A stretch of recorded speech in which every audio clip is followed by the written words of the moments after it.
Hello. Thank you for joining us this evening for our celebration of Women's History Month with a special LexSeeHer speaker series event featuring author and historian Mary Keenan.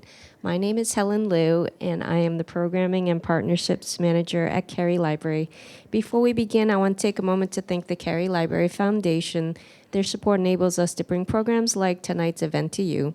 I would also like to thank LexSeeHer and the Lexington Historical Society for their partnership on this program.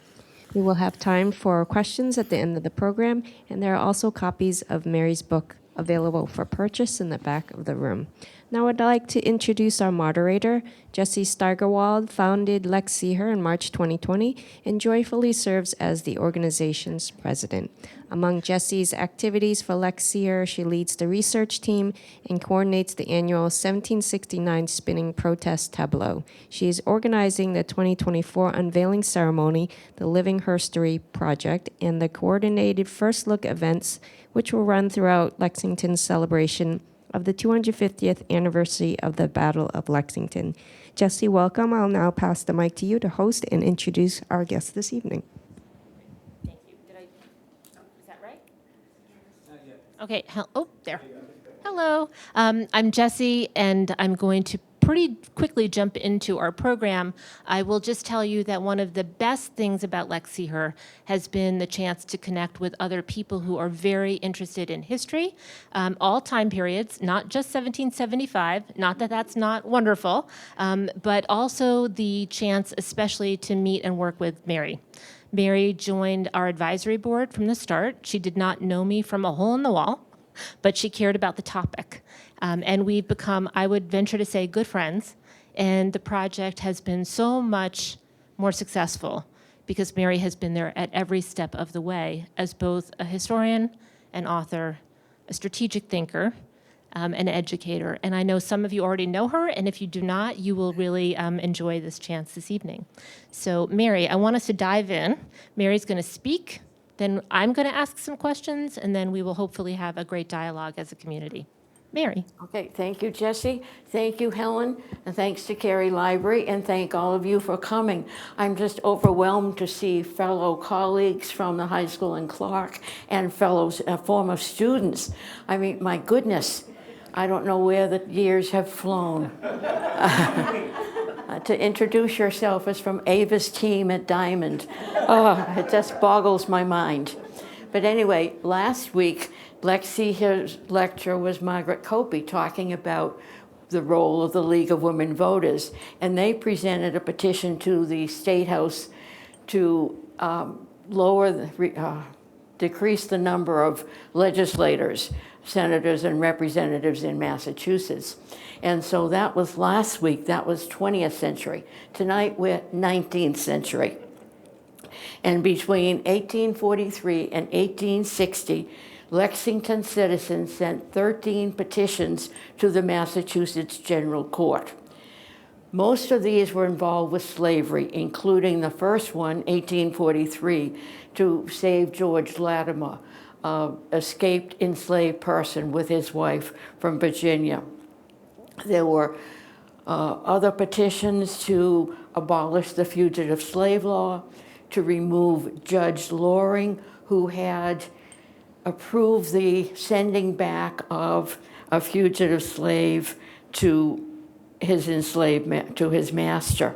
And just to show you how this got everyone all riled up, that they petitioned the governor and the state legislature to remove Judge Loring.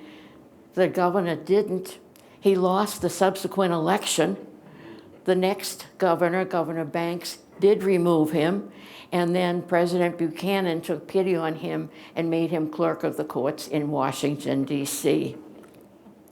There were petitions to abolish capital punishment, to have better treatment for prisoners, for women's suffrage, and to repeal the personal liberty laws, which were a sticking point of keeping the Union together. Well, the right of petition, we all know, comes from the First Amendment: speech, press, assembly, religion, and petition, to petition the government for a redress of grievances. Now, women were used to petitions in those days, even though we may not think so. It was up to state legislatures to adjudicate divorces. And so there were petitions to the state legislatures for divorce. It was also women who wrote petitions to the Army for military pensions for their husband after the Revolutionary War. The world was just humming with petitions.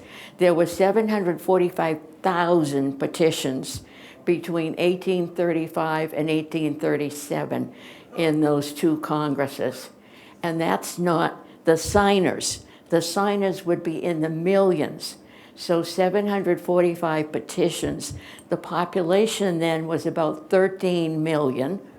You know, take Massachusetts, double it. About a sixth of the population were enslaved people, and so they would now have no power of petitioning.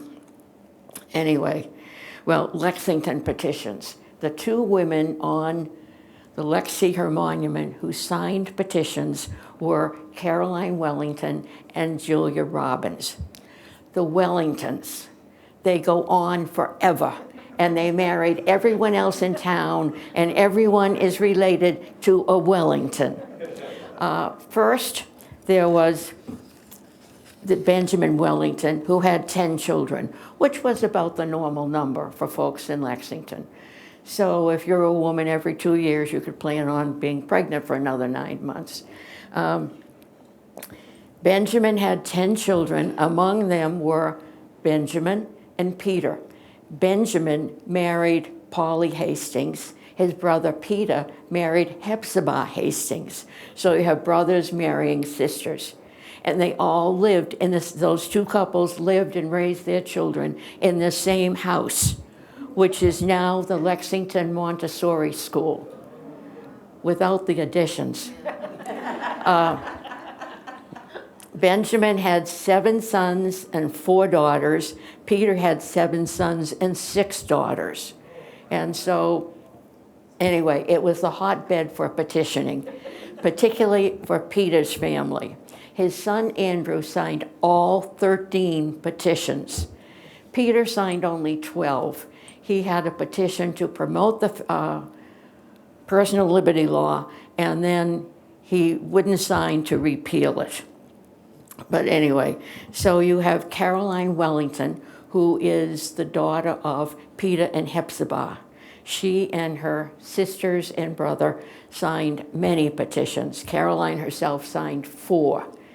Her sister Louisa, in 1879, when they founded the Lexington Women's Suffrage League, became president of that. A couple of the sisters worked on the board, a cousin worked on the board. It was a Wellington show. And the other family that you need to know about are the Robin-Simons family. You may remember the tale of Joshua Simons. On April 19th, he was at the meeting house to get powder for his musket, and he saw a British soldier approaching, and he was afraid the British soldier would scamper off with all their powder. So he lay his musket on top of the powder keg, threatening to blow it up if the soldier took it.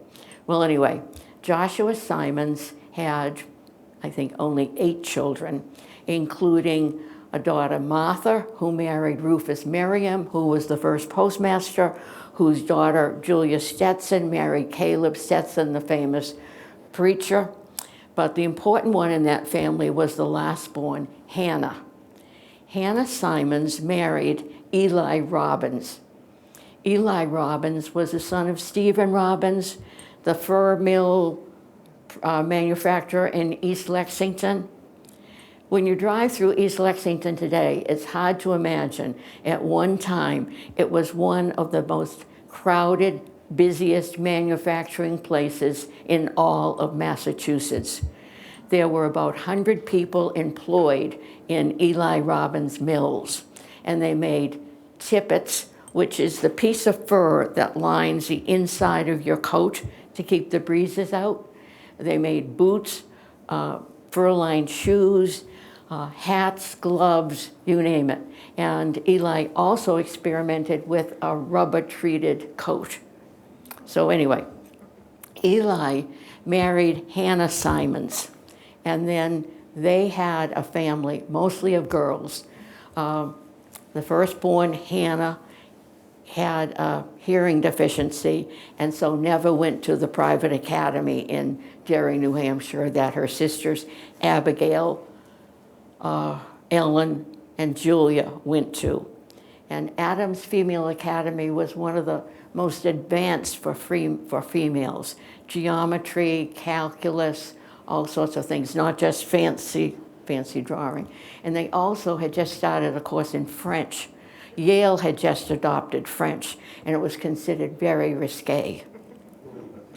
Well, anyway, so you have the Robin Simons, and Hannah signed about 8 of the petitions.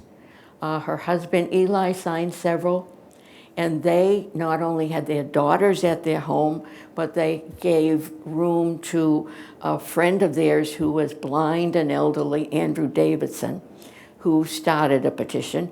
And they particularly had their, it was George Washington Simons, Hannah's nephew, came to live with them. And he was a real go-getter of a kid and used to dash off petitions. And then he'd probably be the one who would cart them into Boston. And so you have Caroline Wellington and the Robins, Julie Robbins, presented on the LexSeeHer monument. Okay, woman's world in those days.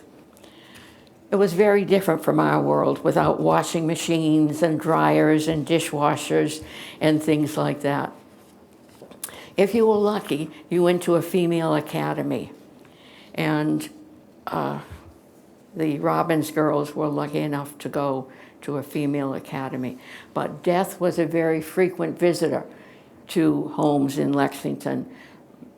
Young children didn't survive after a couple of days or weeks. Mothers often died in childbirth, so you would have husbands frequently, well, at least in several cases that I came across, the mother's sister, the single spinster aunt, would come and take care of the children. And then in a year or two, she would be the new Mrs. And that happened in several cases. Young children died at an alarming rate. Looking up all this in Hudson's genealogy, it was sad. Benjamin and Polly lost a son, Oliver Hastings, the first year that he was first year of life. And so their second child, they named Oliver Hastings, which was the common way to do it. You named the next child for a child who had deceased. Their son, Edward, drowned in Fresh Pond when he was a student at the Lawrence Scientific School, which is now Harvard Engineering. And you think, oh my gosh. Peter and Hepzibah had a son, Elbridge Gerry, who went off to California and died there. Samuel Hastings, Peter and Hepzibah's lived less than a year. And which brings me to the fact they were very, very historic in their interests. The names of children in Lexington, it's a wonder they were big enough to carry the name. You have Oliver Hastings Wellington, you have Jonas Clark Wellington. Just to give you a few, Waldo Emerson Lawrence, Harrison Gray Otis Monroe, William Harrison Brown, John Winfield Scott Kendall, Benjamin Franklin Locke, George Washington Locke, George Washington Simons, Jonas Clark Harrington, Lucy Stone Smith, Thomas Jefferson Winship, Isaac Newton Damon, and Patrick Henry Chandler. And so they really considered their history. Other deaths, Abigail Muzzy, age 2, drowned in a tub of water. An older child was murdered on the way home from California. He was carrying some money. He got off the plane and the train in Altoona, Pennsylvania, and was murdered. Anyway, some were lost at sea. There were accidental gun discharges. So the woman's world in those days wasn't just, stand up and crinolines and look nice and, pat your children on the back. It really had a lot of problems with it. And the number of twins born, the Winships, the Merriams, the Simons, the Hadley, the Pierces, the Muzzies, and the Smiths all had twins. Laundry day. One day, hanging your clothes out would wear the clothes out if it were a windy March day as much as a month's wearing would do. And which reminds me, sewing sessions. There were 3 petitions pushed forward by Eli Robbins, who was going to die the following year, who was really old and infirm at that point. I shouldn't say old, he was younger than I am. Then Andrew Davidson, but I think George Washington Simons was there getting them to sign the petitions. And then amazingly, a large number of women signed those 3 petitions. So when I did Lexington, what was happening in town, I realized there were professional dressmakers who would go around and help cut out cloth, particularly the heavy broadcloth that didn't need to be hemmed. And at this petition signing, you had 39 women who signed each of the 3 petitions in practically the same order. And so I think they were lined up on the Robbins dining room table. Here, get in line and sign these. And some of them were signed by young Irish women who were in town. The Robbins had 2 Irish girls, quote, and they didn't sign. But Hannah was right there, the daughters were right there, and so forth. And one thing about sewing sessions, you all know about turning skirts, that the waistband has been untouched, but the bottom hem has been dragged along the streets. So you just take the hem, gather it in, and have the waistband, and so it looks at the bottom, and so you have a whole new skirt. How are we doing for time? Okay. Okay, 60% of the women signed that. When you look at the census of Lexington for 1855, they did a state census and go through. They didn't write down the street number, which just about drives one nuts. But anyway, there were so many families, the husband, the wife, the little kids, maybe an elderly aunt, men boarding who would be the farm workers or working in the mill or working at the forge or something like that.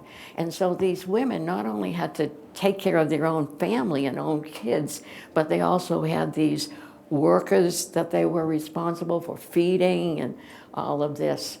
And there were some families that you could, well, I traced that an older sister had come when the husband died, and it was not a picturesque daily, it wasn't picture perfect.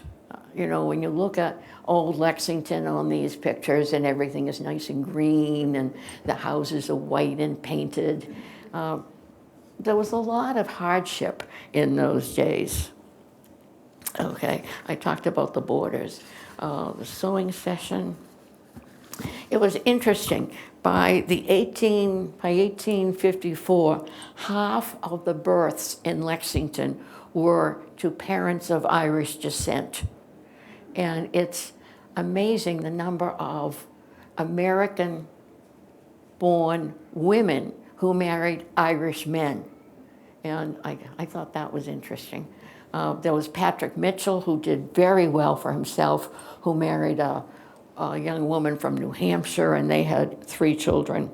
And he had an estate equal to Albert Bryan Albert Worthington Bryant, who was the town clerk for 25 years. And so these people really worked themselves up. There was something else. Oh, at this sewing session, it had on the petition the names of the people who signed, of course. And when I looked them up, they varied from the late 70s to maybe 18. And there was one, Mary Capel, who brought her daughter, also Mary. And when I looked them up, Mary was to be married in December, and the petitions were usually presented January or February. So I thought, they've started sewing for the trousseau. And I figured, I could take a chance. Inferred probability. If it is likely to happen, if it's happened steadily in the past, you can infer that it's going to happen again. I like inferred probability better than what critical fabulation. That one historian came up with that, and to me there was a little too much of the fable in there. Okay. Families signed petitions as a family group. There were, 6 or 7 reeds up off what is now Reed Street and off Bedford Street near 128, near Tolford Swamp. And husbands and wives signed. They brought children, they brought daughters particularly along. The young men were probably busy working. And daughters-in-law were frequent signers of these petitions. And I haven't even mentioned the Mullicans. Nathaniel Mullican was the one who initiated the petition to free George Latimer, and his family goes through all the petitions. And there was Mary Mullican, the daughter of the wife who signed, the daughter Mary, the daughter Emily, the daughter Rebecca, and so on. But one of my favorite ones was Ruth Robinson Gamble. Pardon me, not Ruth, Rhoda. Rhoda married Joseph Robinson. Joseph Robinson's father was on the green April 19th with Captain Parker. Okay, so we have Rhoda and her husband, who was the son of a Revolutionary War Captain Parker associate. Rhoda's mother had married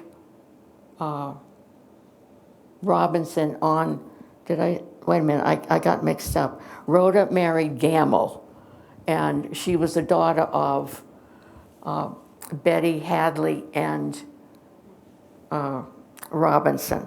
And Samuel Hadley had married Betty. They had 3 young children. He, Samuel, his father, and 3 brothers were on the green on April 19th. Samuel was killed, and so Betty, a widow with 3 little kids, 2 years later marries another Revolutionary War soldier from the green, Robinson. And so then her daughter, Rhoda, when the petitions come, she's in her 60s. She wants to stand up for liberty, as all these women did. And so she signs, and not only does she sign, but she gets 5 of her 6 surviving children to sign. And so the theory was, when slavery first became such an issue in the 1830s and 40s, the American Anti-Slavery Standard had a piece. Not for this was bloodshed at Lexington and Concord. And so it tied the whole revolutionary generation back together to support the same causes. And as we leave the women, there's a quote from Middlemarch, the very end of Middlemarch, and I think it refers to the women. For the growing good of the world is partly dependent on unhistoric acts, and that the things not so ill with you and me as they might have been, is half owing to the number who live faithfully a hidden life and rest in unvisited tombs. And I think of these women of Lexington standing up, signing petitions, using their agency in the only way they could, have made life better for us.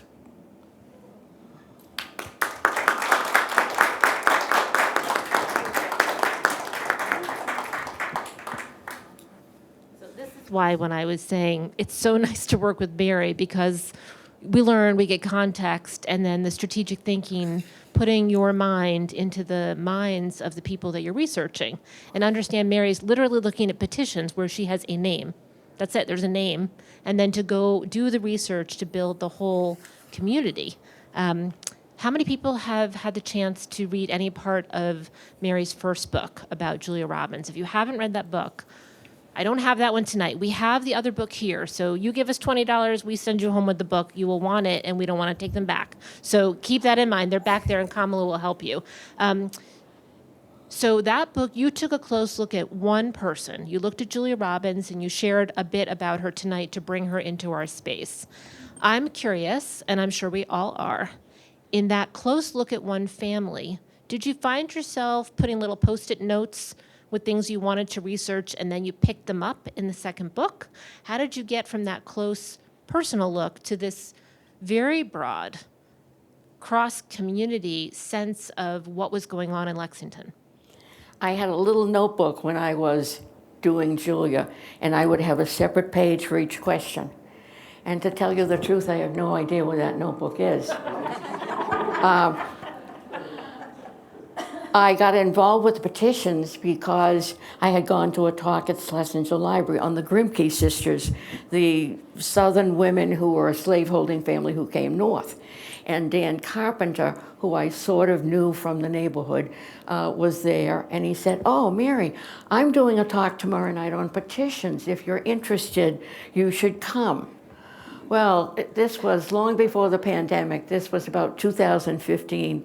And the snowbanks, we had snow then, were about this high. And my kind sister said, "I'll drive you. I don't like hunting for parking spaces or driving at night or anything."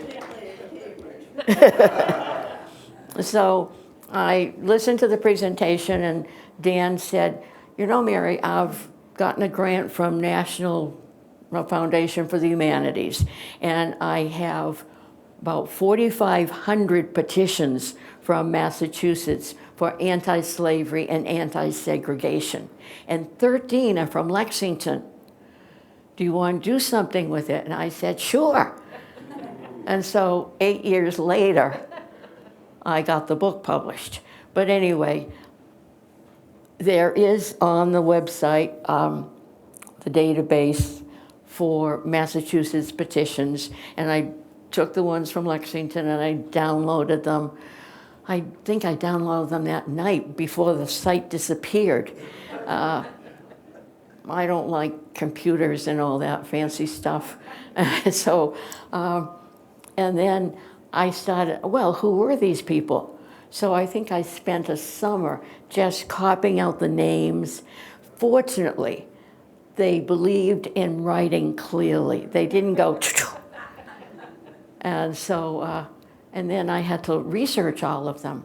And then I had to research, well, what did they sign? What were the petitions about? Who was involved, like this Judge Loring? Who was he? Who was this George Latimer? And I was researching George Latimer, and a happy discovery, it came up that his papers were at Rutgers because George Latimer's son, Lewis, became an inventor and worked with Edison. But they were really housed at the Jamaica Library in Jamaica, New York. And so I wrote to them and said, "Oh, I found his picture, it's terrific. Could I use it?" And they said, "Yes, the cost is." And so it was under $50, so I was able to get that and the runaway ad. But anyway, so that's how I got involved in petitions. Well, one thing that we've talked about with creating the monument is helping people understand that women in the 1800s who were descended from the men on the green genuinely believed that they were carrying on this Patriot legacy. So you mentioned this, and you started by talking about abolition in particular, that this is this unfinished work, that this is not why the blood was shed. Can you expand a little bit more? Because one thing in the monument approval process, we definitely had some opponents who felt like it's really only about 1775. Like, that's the story. It ends April 19th, the end. And yet your book helps in a very rich way make our point, which is it was one day, but it was an idea that continues to grow and develop now. So as you were doing your research, what are some moments where you felt like, see, yep, grandchildren, or, this wouldn't have happened but for those men on the green in this relationship? Did you feel that particularly about the granddaughters of men on the green? Or you talked about the naming tradition? Imagine being in class with like George Washington L and George Washington S. Like, that's... Let's see. I have to gather my thoughts for this one. I know, I put 3 questions together in one big here. Well, when I came across Rhoda Robinson Gamble, and she had all her 5 kids signing the petition, I thought, good, and her heritage. And of course, there's Julia, who keeps talking about grandfather. And I can't think anything right now of a eureka moment where it was, oh goodness, this ties it beautifully. But I'm sure as soon as I get home, I will. I know. Well, we have the Wellingtons. There's a Wellington on the green as well. I know for me, thinking about the slogan, "Something must be done," I will tell that story. On the morning of April 19th, Abigail Harrington wakes up her son Jonathan, saying, "Jonathan, the regulars are out and something must be done." Jonathan is the fifer for Captain Parker. He goes on to be the longest surviving man who was on the green that day, and he tells his story, and he gets to tell it a lot because, again, he's the longest surviving man on the green. He gets to go to all the reunions and anniversaries, and he always starts by talking about his mother waking him up. It turns out she died just a couple years later. You talked about how women often died after childbirth. This saying, "something must be done," then is on the banner that Caroline Wellington sews with her sister Eliza that she takes to the Boston Suffrage Bazaar in 1887. So to me, that's evidence of what you're saying. The women are very aware something must be done was on the day of the battle, and they're saying, we too are patriots, no taxation without representation, we should have the right to vote. When you think about Hepzibah and all of these children, or Rhoda and all these children, what do you think this relationship is like between the mothers and the daughters, or the fathers and the mothers, or the grandparents and the grandchildren? Are they telling stories? We won't use fabulation. Let's use inferred facts. Yeah. What do you think? How is the story transmitted? I think they told each other this story. One of the best-selling books in Lexington was Bancroft's History. And so they were very aware of the past. And I knew that Abigail Harrington was so important, and I spent a day trying to find a descendant of Abigail who had signed petitions and so forth. And really, it just led down a rabbit hole.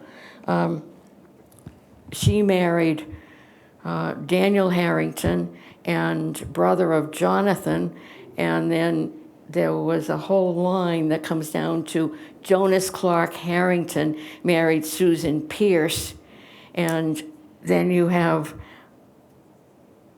some other descendants that I'm sure that I haven't found yet who are related, who signed petitions, so I can link Anna Harrington. But I just didn't pursue that any longer. I'm going to open it up to questions, so start thinking about your questions, please, or comments. I will just ask one more, which is, as you're doing this work, and you must have a little notebook on your desk, are there topics where you think that's an area I want to further plumb? Well, I had a whole chapter on Hepzibah. I mean, she just was so hardworking, and all her children, and she was there signing petitions.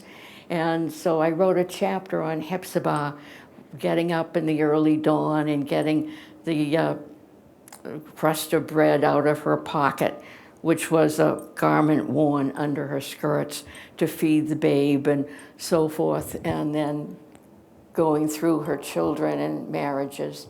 Only it didn't fit the structure of the book.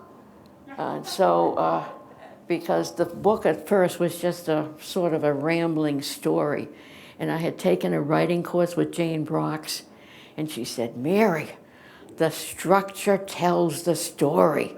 And so you have to have, first you have to have the signers, the petition, the background, and then you can go on to the stories about the people. And so there's so much more to do. Gosh, whew. So let's open it up for people who have questions or comments. And don't be shy. Yes. Actually going to let you use them. Mary and I go back to 1968. I first met Mary at Muzzy Junior High when I was a teacher there. And then we went to Clark Middle School, and I got to tell you, Mary told both the teachers and the kids more about Jonas Clark than any of us ever do. She really did. Mary is the same articulate force that you always were. Thank you. Now I have a question. In light of what you were saying, did you come across any pandemics? We're just coming off a pandemic. During these years that you researched, did you come across any pandemics? I didn't come across, quote, a pandemic, but late August, early September were considered dangerous days in colonial days because the swamp, the miasma, whatever, on hot dog days would seem to increase the number of, and there's that, really heart-rending gravestone where something like 6 of the child's children are in the same grave, and they all died within 2 months of each other. And so in the Robbins family, the younger daughter, Mary, died, and they didn't say why, but there was a cholera epidemic in Boston at that time. So there were references to cholera and to the bad season, but not a pandemic. Yeah, so former students must have questions. I'll also start with a comment. You talk about, passing the heritage along. So Ruth and I, neither of our parents were born in Lexington. They made the decision to come here. My dad, a physician on his way to Melrose, if you know Dr. Pius, he came through Lexington and decided to stay. But here, Ruth and I end up being the graduation speakers chosen by our classmates for Lexington's bicentennial year, 1975. And having served 21 and a half years in the military, I can tell you that I began my biography when I had my retirement ceremony with the words, born in Lexington, Massachusetts, the birthplace of American liberty. Well, actually, Emerson Hospital's in Concord, but also essential to the story. But I think if we feel that, growing up here, and it's so much of us, that of course the story had to be transmitted. My question is about the petitions process. It's interesting that this is long before women had the right to vote, and yet their names on petitions had value. So could you describe how the petition process worked? It went to the legislature in Boston, and was it the number of names that mattered? They didn't seem to care about gender, or the more men you had, was it more powerful? How did it work? Well, it worked that someone would have an idea that there was a wrong, like the Fugitive Slave Act, and they might put an article in the newspaper with the heading of a petition, which people would then cut out, bring home, and paste to another piece of paper. And then they would circulate it around. And women at this time, from the 1830s and 1840s, had been very active in charitable organizations. There was a list this long in the Boston Almanac for the 1840s. There was the Seamen's Charitable Organization, the Young Men's Farm School on Thompson's Island. There were about 20 of them. So women were ready to move into this. And then somebody would think, well, this needs a petition. Maybe Nathaniel Mulligan would be so upset about George Latimer maybe being sent back to slavery that he would write a petition and go around to his neighbors. And when women went around, this was even more challenging because not everybody would agree with them. And it was physically exhausting going farm to farm, door to door, will you sign this petition? But it gave the women agency. And then petitions usually were brought into Boston to the Massachusetts General Court, which is the legislature, the Senate and House of Representatives. And they would usually take these petitions in January or February, which makes me think a lot of the signing was done in cold weather, when you'd be stomping your feet and someone would say, well, I don't know, let me think about this, and so forth. And then on the back of the petitions, there would be sometimes a note written, received by the clerk, and sent to a certain committee, Committee on General Welfare. There was one petition on school discrimination that was against black children not being able to attend white schools in Boston, the Roberts case. And that was sent to the Committee on Education. There was a committee on the judiciary. And so Judge Loring's petition would go there. And then it would say, well, it wouldn't say on the petition, but on the Harvard database that Dan Carpenter worked on, it has unpassed legislation, unpassed legislation. So many of them were just unpassed. And then the petitions that went to the federal government, in the federal government, people in Congress, Southern congressmen got so sick of them, they passed the gag resolution that said once a petition comes, it must be immediately tabled. We won't even consider it. So that was in the 1830s. And so not very many were passed. I thought, oh, and they keep going. Oh, and on the petitions, thank you, Ann, there are two columns. One is legal voters, and those, of course, were men who lived in Lexington, who had registered and paid taxes. And then there was a column, others. Sometimes it would say women and others. Sometimes it would just say others. And these would be a businessman who was here passing through who liked the petition but wasn't a legal voter. He'd be shunted aside with the women. And then when I was researching the women, particularly at the one I think was that signed at a sewing bee, there were out-of-towners not found anywhere in Lexington records, but with a name that matched a Lexington name. And so it's fascinating. It could go on forever.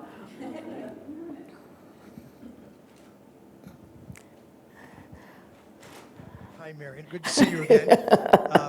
My name's George McCormick, a colleague of Mary's for many, many years as a teacher, like with Warren. And my wife, Loretta, was also a teacher and a colleague of Mary. And I still remember the year that you were voted Teacher of the Year, which didn't surprise any of us. But my question to you is along the lines that a few people have talked about with petitions, because I don't think we've gone very far to see people standing outside of supermarkets asking for your signature. And of course, it's much different today because they're asking, well, are you a resident of, because if the petition's about a particular town, you got to live in that town. And when you were mentioning children, they were signing? I mean, was there an age limitation? I hear you saying a resident, that makes sense, but what limitations, if any, and were there challenges when these petitions arrived about being able to read the name or not read the name? Maybe I misspoke about children. The youngest signer I found was, I think, 16, and she was one of the Reeds. And there also was a young Wellington who signed. But I think it was Caroline Wellington who didn't sign some of the first petitions, and I think the family might have said, you aren't old enough, but when she was in her later teens. but there were a lot of young people who signed who were in their early 20s. And I think one of the petitions was signed at a party. It was mostly all young people, single girls and bachelors. And so I thought, So, and it was at a holiday season. So I thought, I'll just assume. I'll just infer. Didn't you have one person who signed a petition when she was in her teens or really young, and then signed another petition 30 or 40 years later? Do you remember who that was? Yes, I can't remember their name. It's two of us. But anyway. Mary, does it make you wonder about how many petitions may have been started but never submitted? Do you feel like this is all the petitions that happened in Lexington, or what do you think? Oh, well, there were 13, and the total number of signers came out to be, there were 951 signers, the 951 signatures. Of those, 536 were legal, 342 were women, but the signatures aren't the same as signers. For example, some people like Andrew Wellington signed all 13 petitions. So the 951 signatures is beyond. And what was the second part of the question? I already forgot my own question because I had a new question. I'm sorry. I think one of the things we're not even digging in, because you'll read the book and then you'll have much more of the story, but it should be said. You have given us this really deep way to look into two of these very critical issues in the 1800s, abolition and slavery, and then women's suffrage. And what's so interesting is you can easily see why these were just dismissed. It's just names on a piece of paper. It takes a lot of work to make the names come to life the way you've done. Like 8 years seems like you were probably not sleeping a lot to get this much done. During that time, it's a lot of research. When we look at Lexington in the mid-1800s, there had been more black people here, enslaved and free black people in the 1700s, and more people, if they were able to, moved further west, probably to communities where there was a better sense of community. What do you make, and again, I don't want you to get too deep into it because let people read the book, but a little bit, because it should be talked about, is what do you make of a predominantly white community spending this energy on petitions that are about the plight of black people? Well, I think people then were very kind. I mean, all the charitable societies that were going on.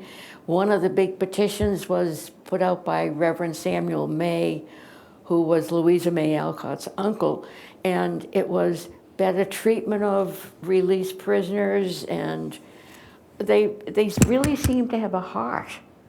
And I was really moved by that.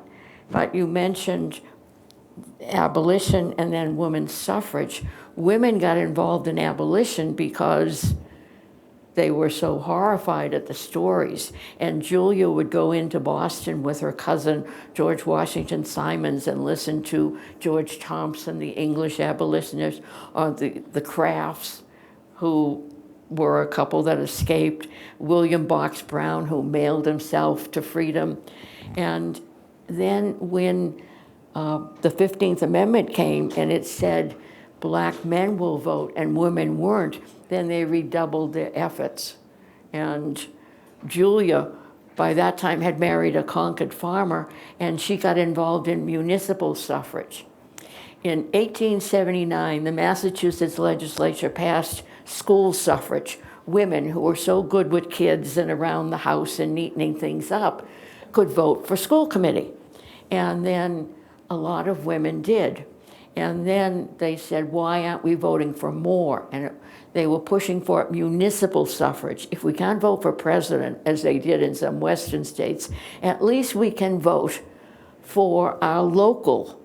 But there was such a hue and cry against it because it was felt that the Republican women would be against the Irish Catholic Democrats who had all these taverns, and they were afraid of liquor licenses being rejected and all of this. And so women didn't get municipal suffrage in Massachusetts until 1920, when the 19th Amendment was passed.